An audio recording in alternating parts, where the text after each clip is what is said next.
And today we are going to read Luke chapter 23, verses 27 through 31.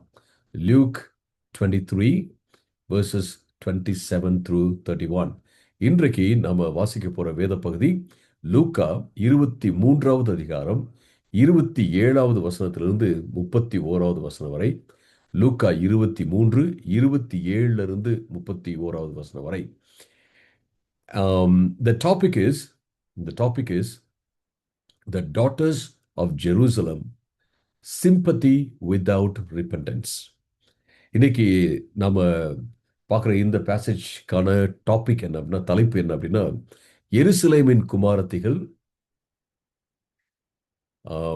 மனந்திரும்புதல் இல்லாத இரக்கம். மனந்திரும்புதல் இல்லாத இரக்கம். Let me first read the passage in English and then in Tamil. நான் இந்த வேத பகுதியை முதலாவதாக ஆங்கிலத்திலே வாசித்து பின்பு நான் தமிழிலே வாசிக்கிறேன்.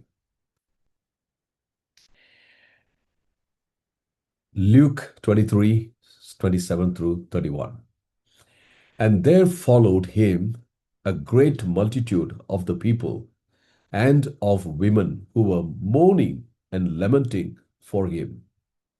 But turning to them, Jesus said, "Daughters of Jerusalem, do not weep for me, but weep for yourselves and for your children. For behold, the days are coming when they will say, Blessed are the barren, and the wombs that never bore, and the breasts that never nursed. Then they will begin to say to the mountains, Fall on us, and to the hills, cover us. For if they do these things, when the wood is green, what will happen when it's dry?" தமிழிலே வாசிக்கிறேன். லூக்கா 23, 27லிருந்து 31 வரை. திரள் கூட்டமான மக்களும் அவருக்காக கதறி அழுகிற பெண்களும் அவருக்கு பின்னே சென்றார்கள். இயேசு அவர்கள் பக்கமாக திரும்பி, எருசலேமின் குமாரத்திகளே, நீங்கள் எனக்காக அழாமல் உங்களுக்காகவும் உங்களுடைய பிள்ளைகளுக்காகவும் அழுங்கள். இதோ மலடிகள் பாக்கியவதிகள் என்றும், பிள்ளை பெறாத கற்பங்களும் பால் கொடாத மார்பகங்களும் பாக்கியம் உள்ளவைகள் என்றும் சொல்லப்படும் நாள் வரும். அப்பொழுது மலைகளை பார்த்து எங்களின் மேல் விழுங்கள் என்றும், குன்றுகளை பார்த்து எங்களை மறைத்து கொள்ளுங்கள் என்றும் சொல்லத் தொடங்குவார்கள். பச்சை மரத்திற்கு இவைகளை செய்தால் பட்ட மரத்திற்கு என்ன செய்ய மாட்டார்கள் என்றார். See, many times we respond to God in an emotional way. But the question is there true repentance? Is there true transformation in life? பல வேளைகளில் நம்ம பார்த்தோம்னா உணர்வு ரீதியாக ஆண்டவருக்கு பதிலை கொடுப்போம். ஆனா கேள்வி என்ன அப்படின்னா, அங்க ஒரு உண்மையான மனம் திரும்புதல் இருக்கிறதா, உண்மையான வாழ்க்கை மாற்றம் இருக்கிறதா அப்படிங்கிறது தான் கேள்வி, அருமையானவர்களே.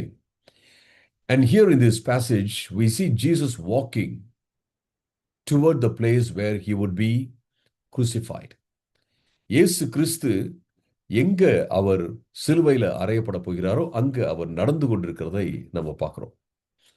He was battered very badly and he was completely rejected by the people, and that's why he was being taken now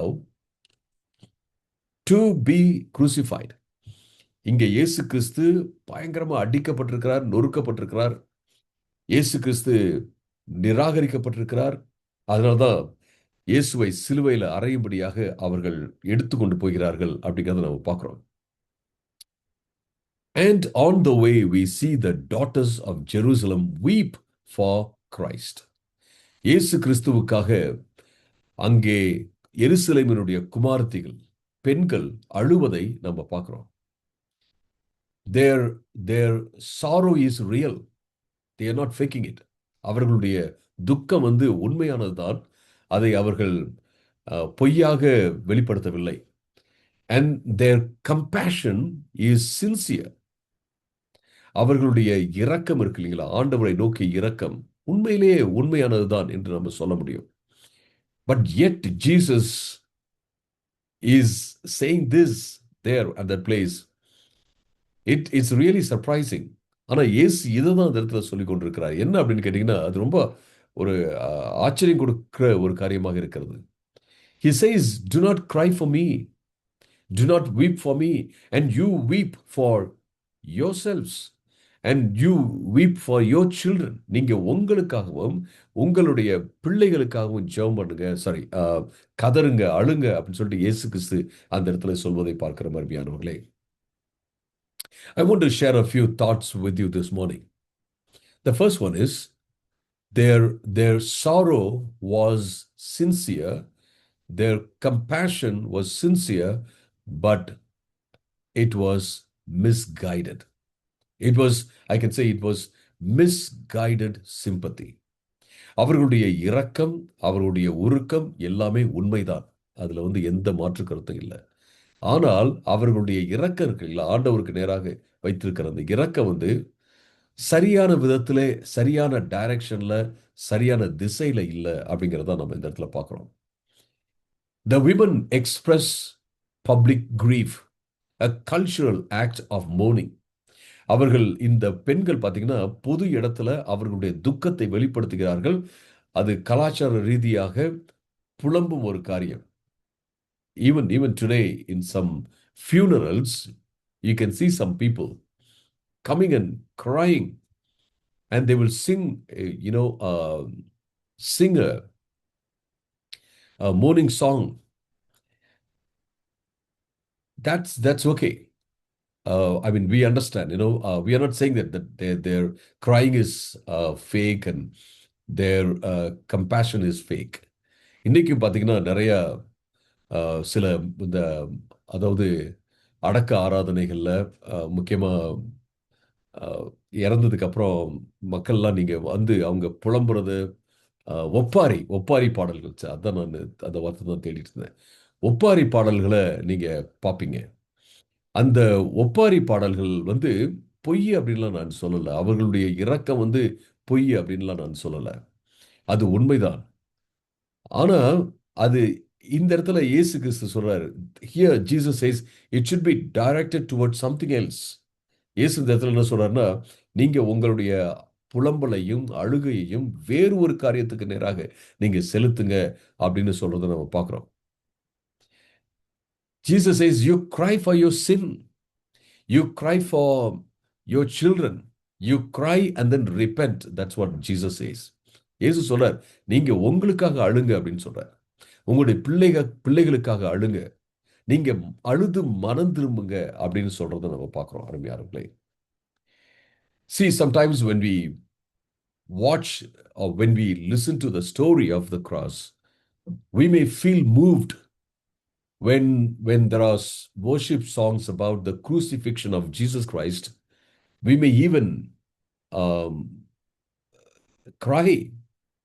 And when we listen to some emotional sermons, we may weep. But the question is, are we going to be changed through those sermons and worship songs and all that? நாம சில வேளைகளில் இயேசு கிறிஸ்து சிலுவையில மரித்தார் என்ற அந்த காரியத்தை கேட்கும்போது அழுவோம். சில சிலுவை பாடுகளை குறித்த பாடல்களை கேட்கும்போது அழுவோம். சில வேளைகளில் பார்த்தீங்கன்னா உணர்ச்சி வசமாக பேசக்கூடிய அந்த பிரசங்கங்களை கேட்கும்போது நம்ம அழுவோம். ஐயோ, இயேசு எனக்காக மரித்தாரேன்னு சொல்லிட்டு. ஆனா கேள்வி என்ன அப்படின்னா, அந்த பிரசங்கங்களும் பாடல்களும் நம்முடைய வாழ்க்கையை மாற்றுகிறதா அப்படிங்கிறதா. If I remain unchanged in my heart after listening to those worship songs and sermons, then my cry is misguided. நான் அந்த பாடல்களை எல்லாம் கேட்டுட்டு, பிரசங்கங்கள்லாம் கேட்டுட்டு நான் அழுதுட்டு என்னுடைய வாழ்க்கை மாறவில்லை என்றால் நான் சரியான காரியத்திற்காக அழவில்லை என்று அர்த்தம். I'm crying, probably I'm crying for Jesus. Oh my goodness, they crucified Jesus Christ. நான் இயேசுவுக்காக அழலாம். ஐயோ இயேசுவை பாருங்க, அவரை வந்து சிலுவையில் அரைஞ்சிட்டாங்க அப்படின்னு சொல்லிட்டு சொல்லலாம். But to I cry for myself? That's what Jesus wants us to do. நமக்காக அழுகிறோமா, நம்முடைய பாவங்களுக்காக நம்ம அழுகிறோமா அப்படிங்கிறது தான் ரொம்ப முக்கியமான ஒரு காரியம். When I first went to North India in 1980, sorry, 1993, 1993 or 1992, when I went to North India, I went to Lucknow. நான் வந்து 1992 அல்லது 93 நார்த் இந்தியாவுக்கு போகும்போது நான் வந்து லக்னோவுக்கு போனேன். So as a team we went to different villages to uh, show the film Jesus. நாங்க பல்வேறு கிராமங்களுக்கு போயிட்டு இயேசு அப்படிங்கிற அந்த மூவி, அந்த ஃபில்ம் ஒன்று வந்து நாங்க காமிச்சிட்டு இருந்தோம். I would see a lot of people being moved to weep and they would be shedding tears. நான் நிறைய பேரை பார்ப்பேன். இயேசு கிறிஸ்து அந்த மரிக்கிற அந்த சீன்லாம் வரும்போது அவர்கள் அழுவாங்க. But after the show would be over, we would we would explain to the people the gospel and ask the people to repent. Very few would come forward. ஆனா நீங்க வந்து இந்த மூவிலாம் முடிச்சதுக்கப்புறம், ஃபில்ம்லாம் முடிச்சதுக்கப்புறம் நீங்க அவங்ககிட்ட எத்தனை பேர் இயேசு கிறிஸ்துவை ஏற்றுக்கொள்றீங்க அப்படின்னு சொல்லிட்டு காஸ்பல் சுவிசேஷத்தெல்லாம் சொல்லிட்டு கேட்கும்போது பார்த்தீங்க அப்படின்னா, ஏதோ 2, 3 பேர் தான் கைய தூக்குவாங்க. அல்லது 4 பேர் கை தூக்குவாங்க. But they would, lot of people would cry. Probably they cried for Jesus. நிறைய பேரு அழுவாங்க. யாருக்காக அழுதாங்க அப்படின்னா, இயேசுவுக்காக அழுதாங்க அப்படின்னு. Even now when we watch a tragic film, we cry, right? We cry, some of us cry and feel deeply. But after the film is over, um, is there anything, that changes us? இப்போ கூட நீங்க பார்த்தீங்கன்னா, சிலர்லாம் ஒரு துக்ககரமான ஒரு film பார்க்குறாங்க அப்படின்னா, அவங்க என்ன செய்வாங்க? அழுவாங்க. ரொம்ப ரொம்ப உள்ளுக்குள்ள வந்து மூவ் ஆயிருவாங்க. ஆனா, அதுல ஏதாவது கற்றுக்கொண்டு, ஏதாவது அது வாழ்க்கைய மாற்றுதா அப்படிங்கிறது தான் கேள்வி, அருமையானவர்களே. So, the question is, do I feel emotional about Jesus or am I truly transformed by him? இந்த கேள்வி என்ன அப்படின்னா, நான் சும்மா இயேசுவை குறித்து சும்மா உணர்ச்சி வசப்படுறேனா? அல்லது இயேசு உண்மையிலேயே என்னை மாற்றுகிறாரா? அப்படிங்கிறது தான். Are my tears leading me to repentance or am I simply emotional about Jesus Christ? என்னுடைய கண்ணீர் வந்து என்னை மனம் திரும்புதலுக்கு நேராக நடத்துகிறதா அல்லது சும்மா நான் இயேசு கிறிஸ்துவை குறித்து உணர்ச்சி வசப்பட்டு படுகிறேனா அப்படிங்கிறதா கேள்வி. And then Jesus says here in verse number 28, daughters of Jerusalem, do not weep for me, but weep for yourselves and for your children. இயேசு சொல்றாரு, எருசலேமின் குமாரத்திகளை 28வது வசனத்துல, எனக்காக அழாதிருங்கள், உங்களுக்காகவும் உங்களுடைய பிள்ளைகளுக்காகவும் அழுங்கள் என்று சொல்றதை நம்ம பார்க்கிறோம். Jesus does not reject their compassion but corrects it. இயேசு அவர்களுடைய கருணையையும் அவர்களுடைய இரக்கத்தையும் அவர் நிராகரிக்கவில்லை, அதை சரி பண்ணுகிறார் என்று நம்ம பார்க்கிறோம். Jesus shifts focus from his suffering to their condition. இயேசு பார்த்தீங்கன்னா அந்த இடத்துல அவருடைய துக்கம், அவருடைய பாடுகள், அதுல இருந்து அவர்களுடைய நிலை என்ன அப்படிங்கிறதை நோக்கி நகர்த்துகிறார் அப்படிங்கிறத பார்க்கிறோம். அவர்களுடைய நிலை என்ன? And in other words, Jesus is calling the people to engage in self-examination and repentance. இன்னொரு விதத்தில் சொல்லப்போனா இயேசு என்ன சொல்றாரு அப்படின்னா, நீங்க உங்களை நீங்களே என்ன செய்யுங்க, நிதானிச்சு பாருங்க, பரிசோதித்து பாருங்க அப்படின்னு இயேசு சொல்றாரு. அது மட்டுமல்ல, நீங்க மனம் திரும்புங்க அப்படின்னு சொல்றதை நம்ம பார்க்கிறோம். It's easier to mourn Jesus' pain.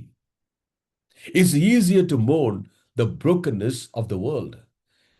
இது பார்த்தீங்கன்னா, இயேசு கிறிஸ்துடைய வலியை பார்த்து அழுவது மிக சுலபமான ஒரு காரியம். இந்த மக்கள்லாம், நம்ம சுத்தி உள்ள மக்கள் எந்த அளவுக்கு பாதிக்கப்பட்டிருக்காங்க அப்படின்னு பார்க்கும்போது இது வந்து நம்ம நம்ம அழ முடியும். But it's not easy to confront our own sin. It's not easy, to realize our need to repent. ஆனா நம்ம செய்யற பாவத்தை பார்த்து இது சரியில்லை அப்படின்னு சொல்றது கடினமான ஒரு காரியம். நாம நமக்கு நம்முடைய தேவை இருக்குல்ல, மனம் திரும்புவதற்கான தேவை, அதை உணர்வது மிக கடினமான ஒரு காரியம் என்று நம்ம பார்க்கிறோம் அருமையானவர்களே. I can look at somebody and say, why do they do that? Why do they do that so bad? So bad. They shouldn't do that. So ஒரு சிலர் நான் பார்த்து சொல்லலாம், அவங்க ஏன் இதை பண்றாங்க, அது செய்யவே கூடாதே அப்படின்னு சொல்லி நான் சொல்லலாம். But if I am doing that, I need to repent.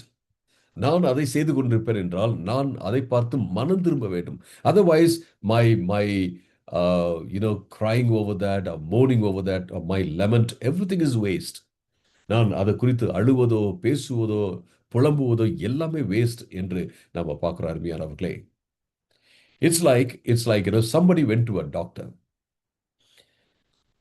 for some treatment. It was that guy was going through pain, and that guy was really um, facing some terrible sickness. அந்த மனுஷன் இருக்கா இல்லைங்களா, அந்த டாக்டர்கிட்ட போனா இல்ல, அவன் உண்மையிலேயே வலியில இருக்கிறான், வேதனையில தான் இருக்கிறான். அவனுக்கு ஒரு பயங்கரமான ஒரு நோய் இருக்கிறது என்று நம்ம வச்சுக்குவோம். ஒரு ஒரு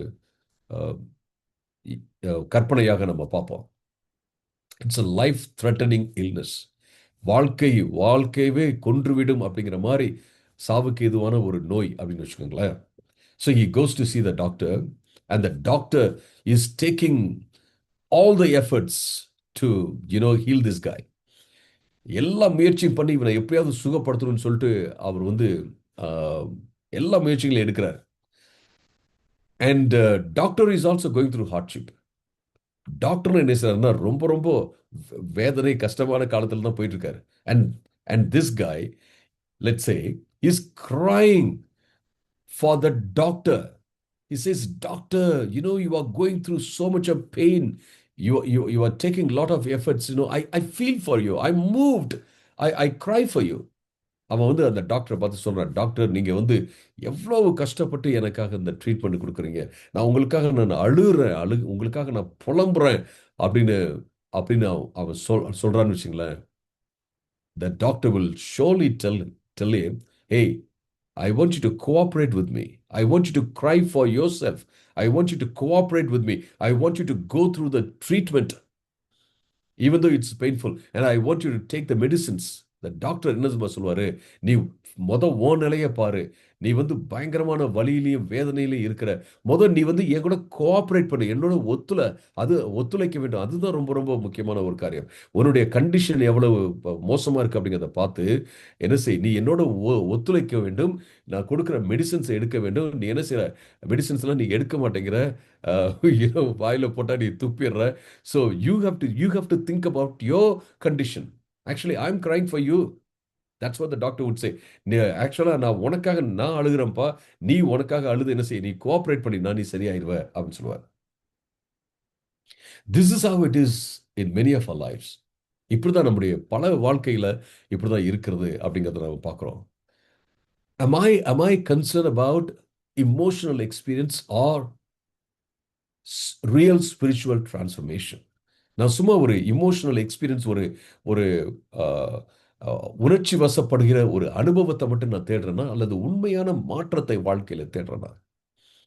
I've seen many people crying, with their hands lifted up, crying in worship service, but their lives never got changed. After the service, if you would, counsel them, hey brother, you should not do this. Sister, this is not the right way to speak to your husband or, speak to your children. They will not repent. They will say, Pastor, I know the Bible says that, but, this is how we can handle the situations. அவர்கள் சொல்லுவாங்க, எனக்கு தெரியும் pastor, பைபிள்ல இப்படிதான் இருக்கு, ஆனா இப்படிதான் நம்ம சூழலை மேற்கொள்ளணும் பாஸ்டர், இவங்களெல்லாம் என் ஹஸ்பண்ட், இவங்களெல்லாம் நான் சமாளிக்கணும் தெரியுங்களா அப்படின்னு சொல்லிட்டு எனக்கு அட்வைஸ் பண்ணுவாங்க. But I will wonder, why they are crying. They are simply moved emotionally by the words in the song or it could be about the crucifixion, or it could be about, it could be reflecting in what happened in the lives. அவர்களுடைய வாழ்க்கையில் என்ன நடந்துச்சு அப்படிங்கிறது குறித்து அது சொல்றதாக இருக்கலாம், ஒரு பாடல் சொல்றதாக இருக்கலாம், அது இயேசு கிறிஸ்துடைய சிலுவை பாடுகளை குறித்து சொல்றதாக இருக்கலாம். அவர்கள் அதனால மூவ் பண்ணப்படுறாங்க. But today this morning Jesus is saying, cry for yourself. உங்களுக்காக நீங்க அழுங்க, நீங்க நீங்க மனம் திரும்புங்க அப்படின்னு தான் சொல்றாரு. I'm bringing this inside from the text. இந்த ஒரு நுண்ணறிவை, இந்த ஒரு சிந்தனையை நான் இந்த வேத பகுதியிலிருந்து நான் கொண்டு வருகிறேன். And then Jesus says something else, something more serious.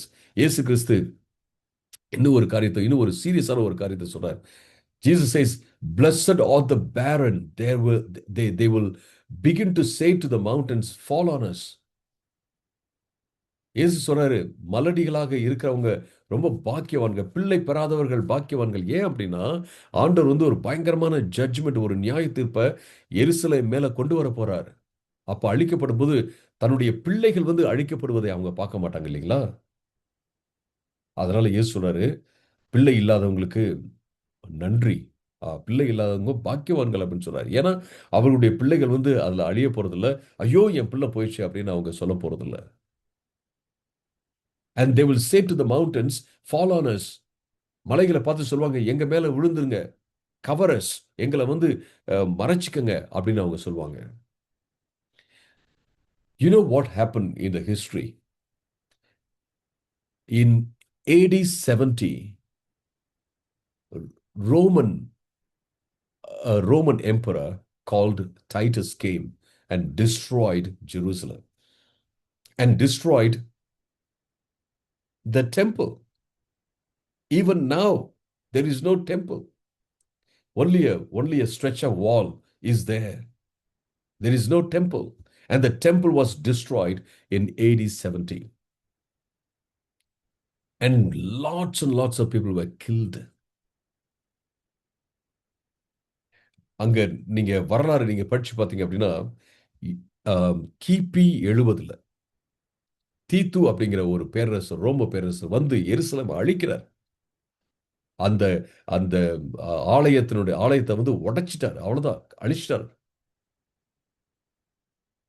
இன்னைக்கும் பாத்தீங்கன்னா அந்த ஜெருசலேம் டெம்பிள் இல்ல அந்த இடத்துல. அழிந்தது அழிந்தது அவ்வளவுதான், போயிடுச்சு. And Jesus speaks of future judgment here. இயேசு கிறிஸ்து வரப்போற அந்த நியாய தீர்ப்பு குறித்து இந்த இடத்துல அவர் பேசுகிறார் என்று நம்ம பார்க்கிறோம். You know why?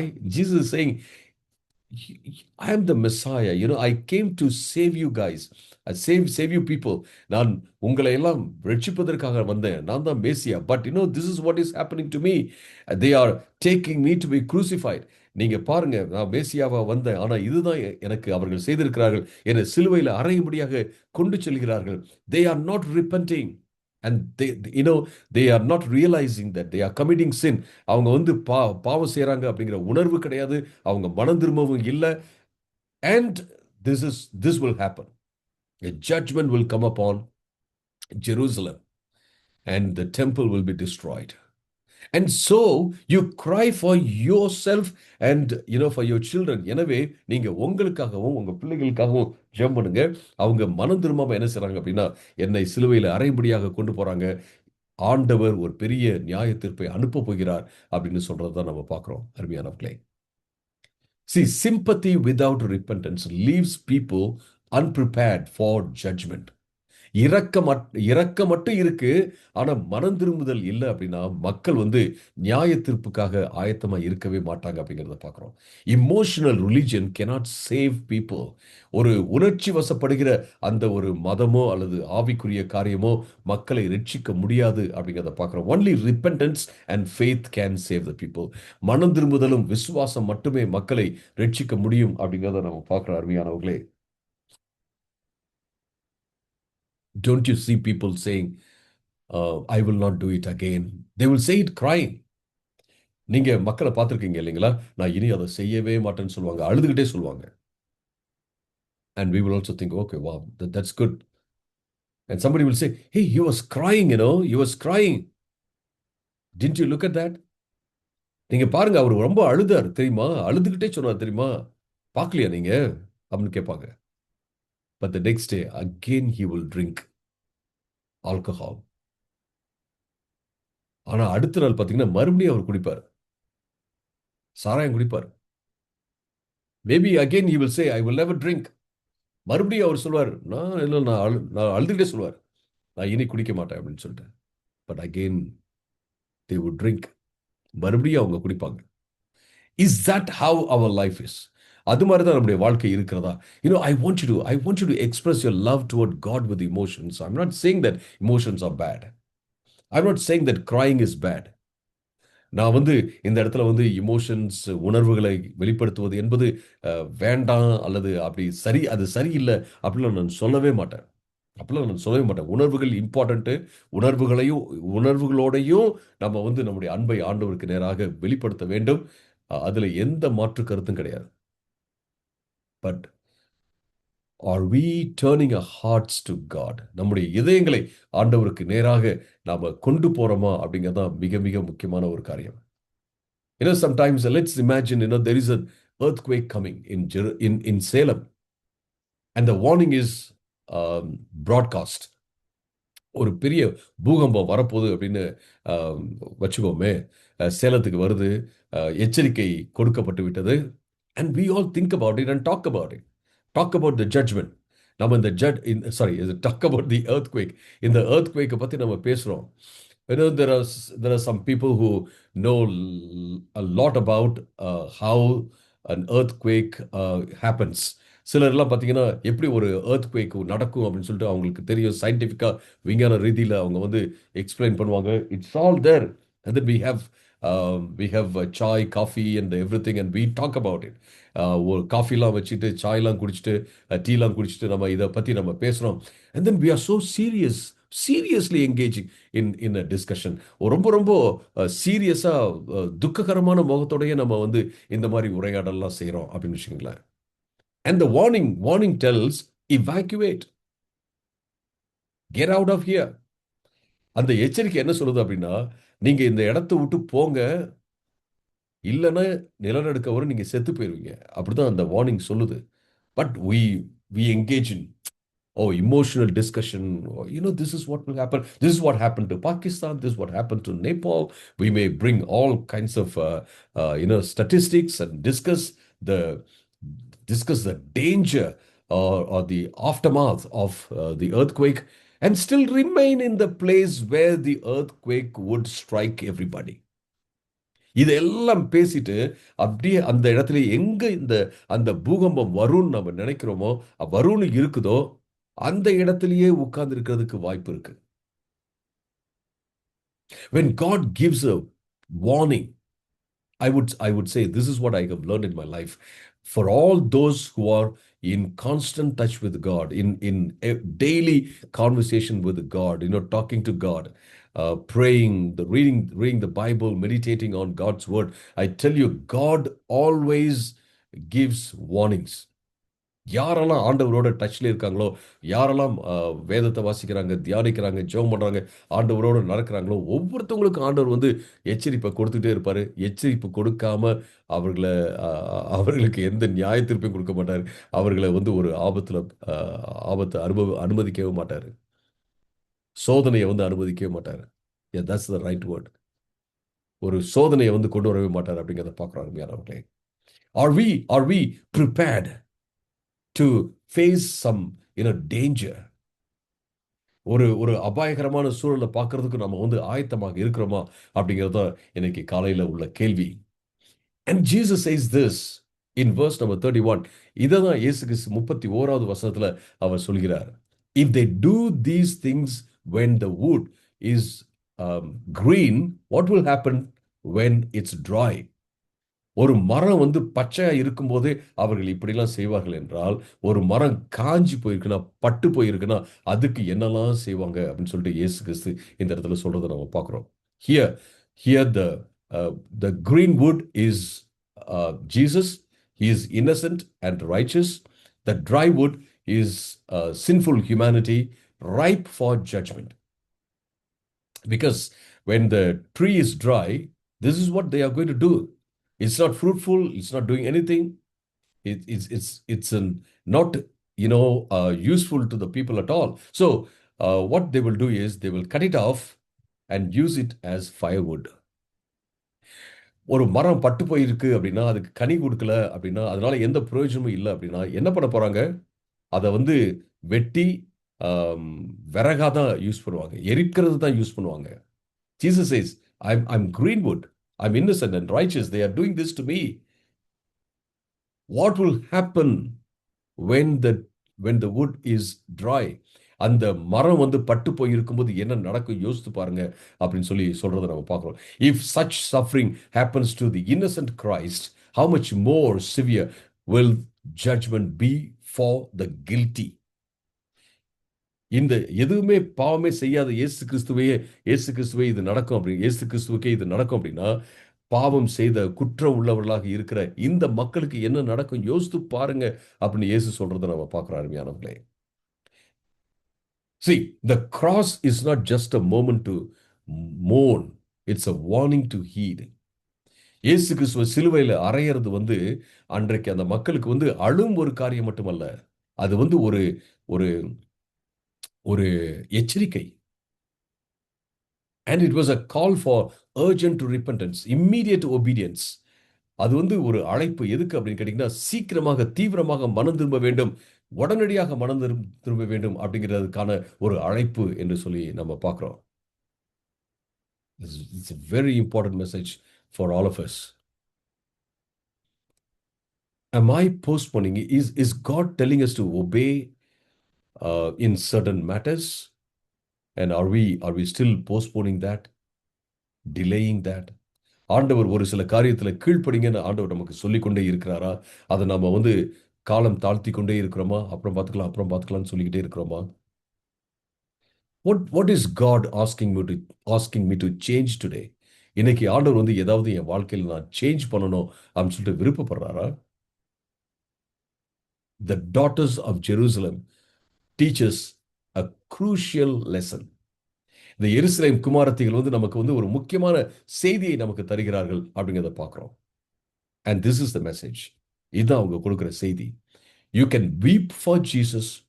You can feel deeply moved by the crucifixion. And you can express outward sympathy and still miss the call to repentance and transformation. நாம வந்து ஆண்டவருக்காக அழலாம், நம்ம உணர்வு ரீதியாக அசைக்கப்படலாம், ஈவன் நம்ம பிரகாரமாக நாம நம்முடைய இரக்கத்தையும் உருக்கத்தையும் நம்ம காண்பிக்கலாம். ஆனால் இதையெல்லாம் செஞ்சு கூட நம்ம மனம் திரும்பாம இருக்கிறதுக்கு வாய்ப்பு இருக்கு. நம்முடைய வாழ்க்கை மாறாமல் இருக்கிறதுக்கு வாய்ப்பு இருக்கு.